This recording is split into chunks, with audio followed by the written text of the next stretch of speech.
Bismillahirrahmanirrahim. Ya teman-teman, kita lanjut ke pembahasan berikutnya mengenai pencatatan laporan keuangan tahap ke-6, yaitu neraca saldo setelah penyesuaian. Pada video sebelumnya kita sudah membahas tentang ayat jurnal penyesuaian. Yang berikutnya adalah kita menyusun neraca saldo setelah penyesuaian.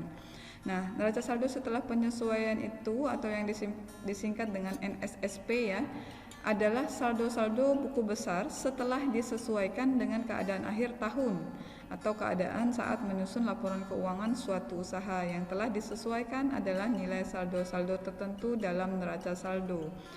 Untuk tahapan menyusun neraca saldo setelah penyesuaian, bukan penutupan ya.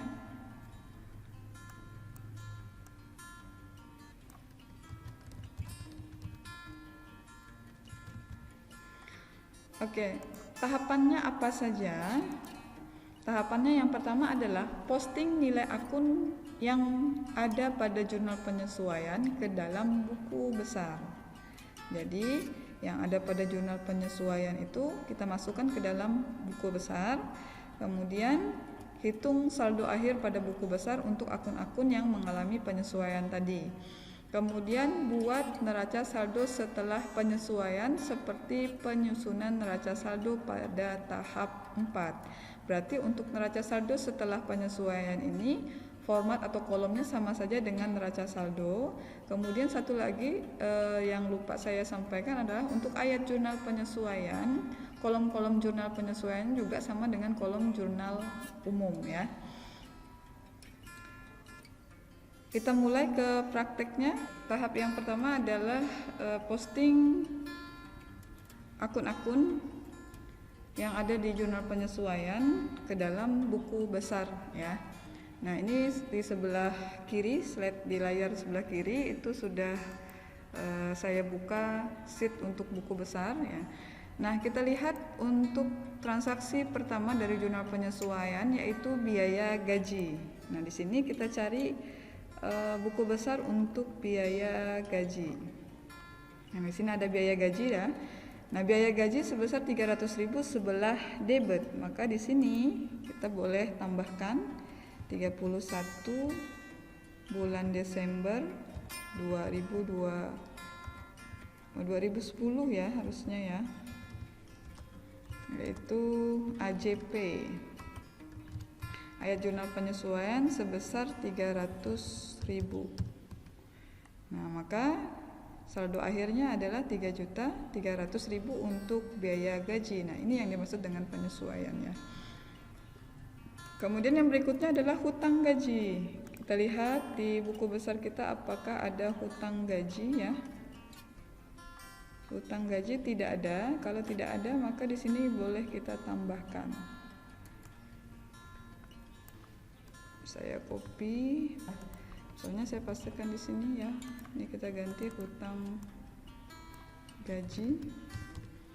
Untuk kode akunnya berarti kita masukkan di sini ya. Karena 212 itu sudah dimiliki oleh Wesel Bayer, maka di sini kita ganti 2103 untuk hutang nomor akunnya. Di sini kita ganti tanggal 31. Untuk tahun di buku besar di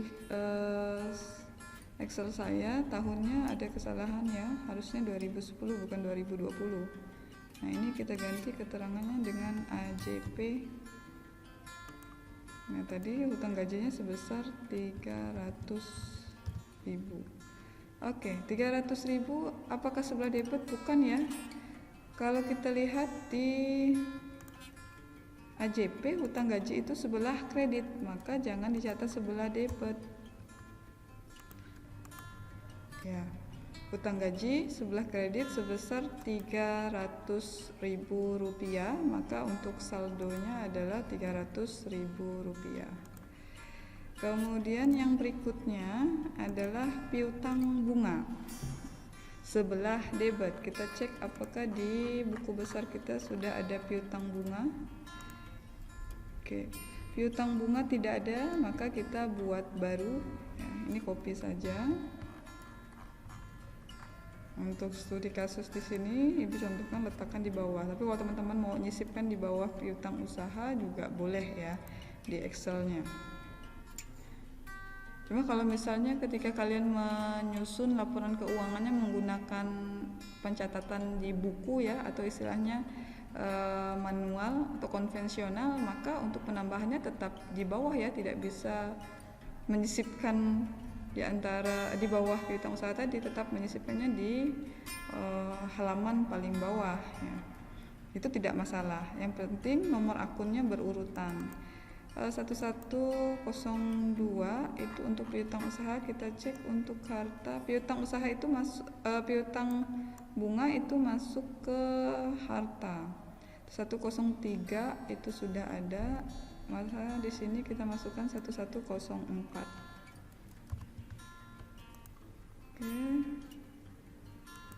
Untuk transaksinya adalah tanggal 31, yaitu tahunnya. Di sini keterangannya adalah AJP atau ayat jurnal penyesuaian. Kolomnya sebelah debit sebesar 240.000, maka sebelah debit 240.000. Nah, untuk kreditnya tadi karena kita copy, ini kita hapus saja. Oke, kemudian tinggal disesuaikan ya untuk perhitungan saldonya seperti langkah-langkah di penyusunan buku besar sebelumnya ya. Kemudian lakukan langkah berikutnya atau tahap selanjutnya dengan langkah yang sama untuk penyusunan di buku besarnya. Ya, setelah selesai memasukkan akun-akun yang ada pada jurnal penyesuaian ke dalam buku besar ya. Tahap yang kedua dari penyusunan neraca saldo setelah penyesuaian adalah menyusun neraca saldo setelah penyesuaian sama dengan menyusun neraca saldo. Nah, kita perhatikan neraca saldo akun-akun kita adalah seperti ini. Ya. Ini kita copy saja untuk neraca saldonya.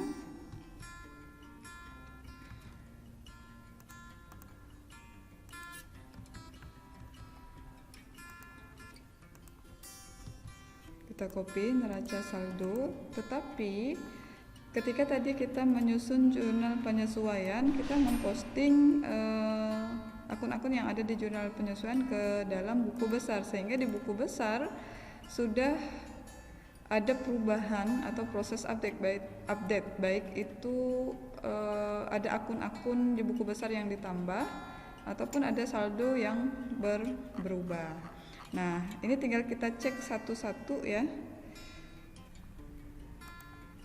Di kas tadi tidak ada perubahan, piutang usaha juga tidak ada perubahan. Nah, perlengkapan itu ada perubahan karena di jurnal penyesuaian itu ada penyusunan perlengkapan. Kita cek perlengkapan ya, nominalnya tinggal 165.000.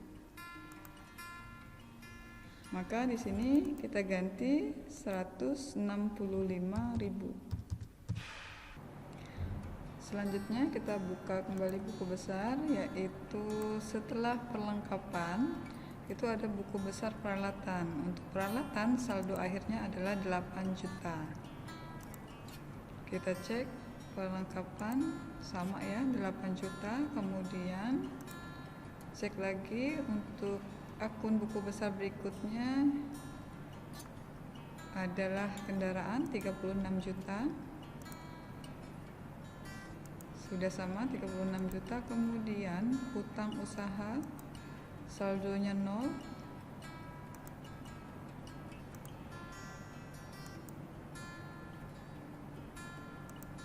Berikutnya adalah wesel bayar sebesar 27 juta.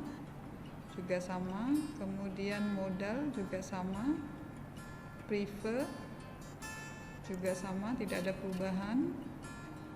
Kemudian pendapatan jasa juga sama, biaya listrik, biaya gaji. Nah, untuk biaya gaji yang sebelumnya saldo akhir di neraca saldonya adalah 3 juta, karena tadi ada penyesuaian untuk gaji yang belum dibayar, maka saldo akhir dari biaya gaji adalah 3.300.000. Kita masukkan ke neraca saldo setelah penyesuaian, yaitu biaya gaji sebesar 3.300.000 di sini ya. Kebetulan di sini sudah sama ya. Kemudian hutang gaji 300.000, kita cek di neraca saldo setelah penyesuaiannya. Untuk hutang gaji belum ada, maka di sini kita tambahkan akun hutang gaji. Nah, karena hutang gaji itu merupakan kelompok akun hutang atau kewajiban, maka kita sisipkan atau kita simpan di bagian bawah setelah hutang usaha dengan kode 2103, atau kalau mau diurutkan sesuai dari urutan kodenya disimpan di bagian bawah dari wesel bayar juga bisa ya. Hutang gaji sebesar 300.000 rupiah.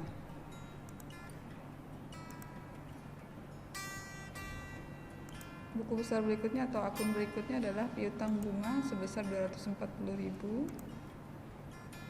Piutang bunga belum ada pada daftar neraca saldo setelah penyesuaian, maka tambahkan akunnya di posisi bawah piutang usaha.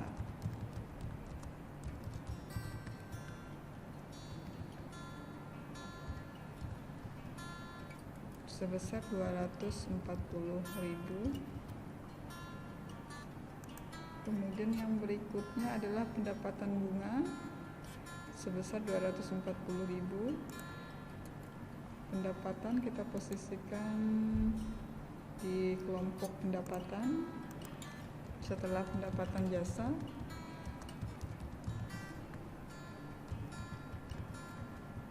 Sebelah kredit yaitu 240.000. Nah, lakukan langkah yang sama sampai dengan biaya perlengkapan. Setelah selesai memposting semua akun yang ada di buku besar ke neraca saldo setelah penyesuaian, maka bisa dilihat di layar untuk saldo akhir dari posisi debit dan kreditnya seimbang ya, sebesar 68.870.000 rupiah. Nah, ini adalah tahapan dalam penyusunan neraca saldo setelah penyesuaian yang diambil berdasarkan neraca saldo dan jurnal penyesuaian yang kemudian diposting ke dalam buku besar, kemudian dipindahkan ke dalam neraca saldo setelah penyesuaian. Oke, sekian untuk materi pertemuan ketiga.